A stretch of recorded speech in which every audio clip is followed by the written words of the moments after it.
Birsa Munda, Shivaji Maharaj, doctor Babasaheb Ambedkar, राणी दुर्गावती, क्रांतिज्योती सावित्रीबाई फुले या सर्वांना आपल्या वतीनं नमन आणि वंदन करते।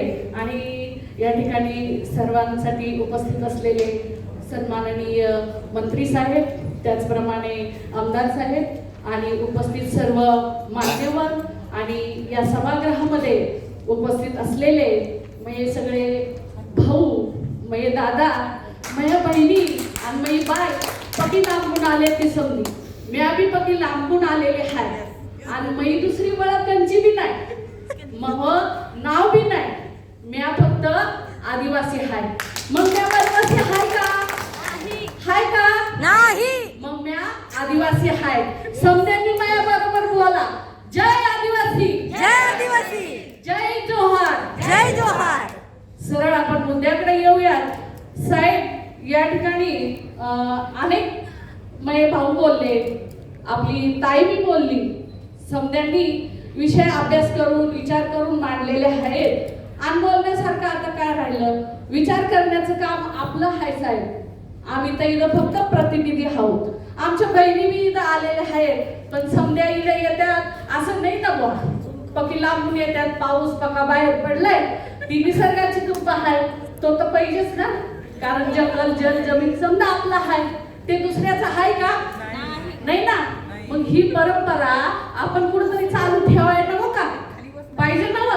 आणि म्हणून मी आधी पुणे नगरीतून आणि अकोला तालुक्यातले हाय, पुणे नगरीवरून आले आणि आमदार साहेबांशी मग डांगाडी भाषेतच बोलणं होते, साहेबांच्या लक्षात आलं हाय ते बी, आणि म्हणून मी इथं उभी राहायचं धाडस करते, नाही तर कधी भीती वाटत आहे बुवा काय बोलावं काय नाही। माझ्या बहिणी मला म्हणत नाही, बोल तू बोल, चला बुवा पका डोका हल्ला काय करावं, चला म्हणलं आता जावं, साहेब आहे तर बोलावंच बुवा। सर, आदिवासी जागतिक दिनाबद्दल या ठिकाणी आपण जेव्हा 9 ऑगस्ट हा जागतिक आदिवासी दिन साजरा करतो, हा कार्यक्रम साजरा करीत असताना पकी लोक तिकडे बी येतात, कुडून कुडून येते, डांगालातून गाड्या करून येते ती, पण ह्या दिवशी समधी लोक येतात असं नाही, कारण पकी कामाला जातात, त्या नोकरीला जातात ती, मग यांना एक सुट्टी तर पाहिजेच ना। मग त्या दिवशी माझी विनंती आहे का आपण हा 9 ऑगस्ट हा जागतिक आदिवासी दिन म्हणून जो आहे तो जागतिक सुट्टी म्हणून आपण जाहीर करून टाकावं, कारण का लय कार्यक्रमाचं नियोजन आयोजन करायला लय डोका हलत आहे आणि समधी भावी पिढी आहे, पोरं शाळेत जातात, कोणी येत आहे कोणी नाही येत, बहिणी बी येते नाही माया, आणि मग त्याच्यामुळं मग सुट्टी असली का मग कामात एक दिवस मिळतो।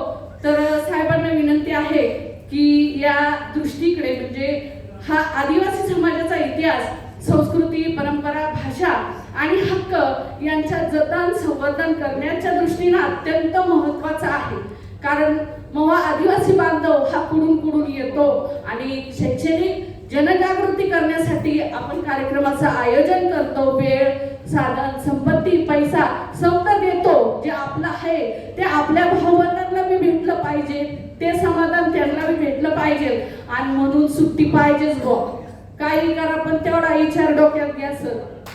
दुसरी गोष्ट, आता सुट्टी जाहीर झाली पण कार्यक्रम घ्यायचा पुढं, पुन्हा बघायला मोठा आहे, पण मा आदिवासी समाज सगळा पांगलाय, तो एकत्र यायला पाहिजे ना, म्हणून मग त्या ठिकाणी एखादा भूखंड असावा, नाही तर मग एखादा जमिनीचा तुकडा तरी मिळावा, कारण आता अशी वेळ आले समजे म्हणतात वनवासी, आम्ही आहोत आदिवासी, पण आम्हाला तर आता भूखंड नाही भेटत, मग एखादा सभागृह किंवा एखादा हॉल, हम वनवासी नहीं आदिवासी है, इस देश के हम मूल निवासी है। अगदी छान।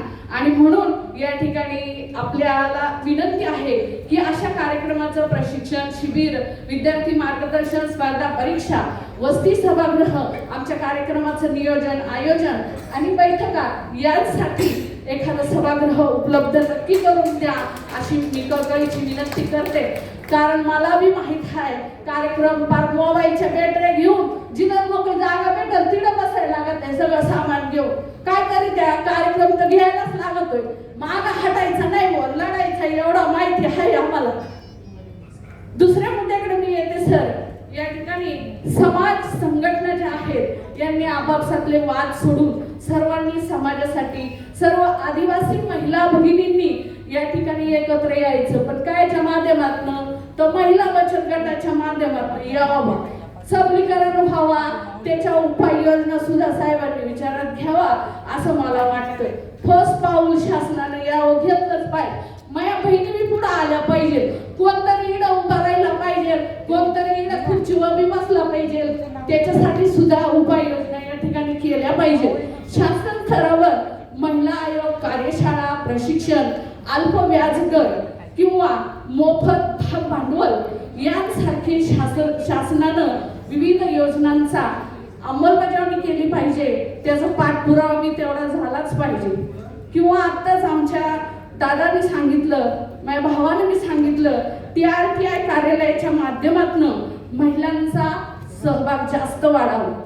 आमच्यामध्ये मी काही कमी नाही, आम्ही बी लेखिका आहोत, आम्ही बी मास्तरीण आहोत, आम्ही बी PhD करतो. मग मिळू द्या ना संधी.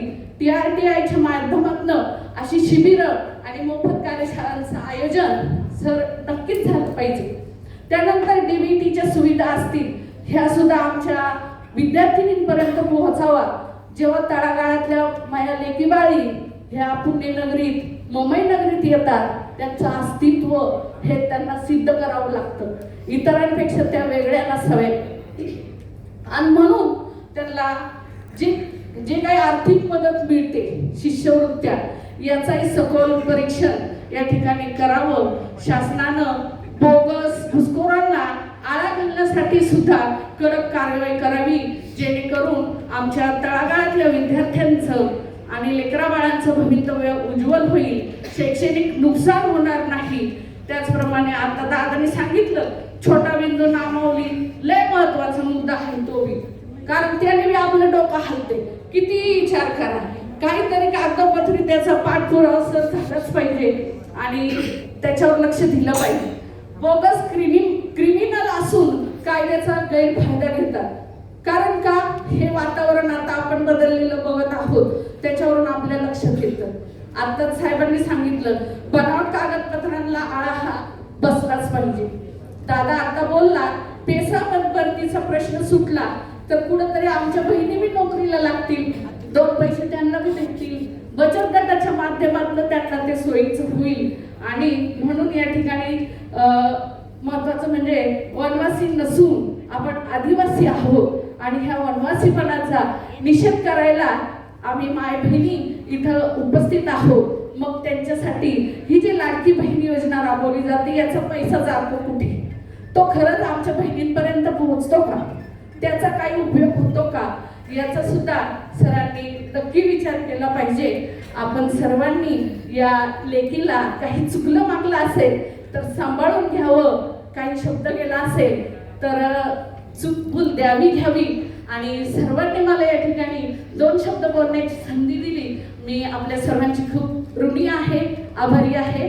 जय आदिवासी. जय आदिवासी.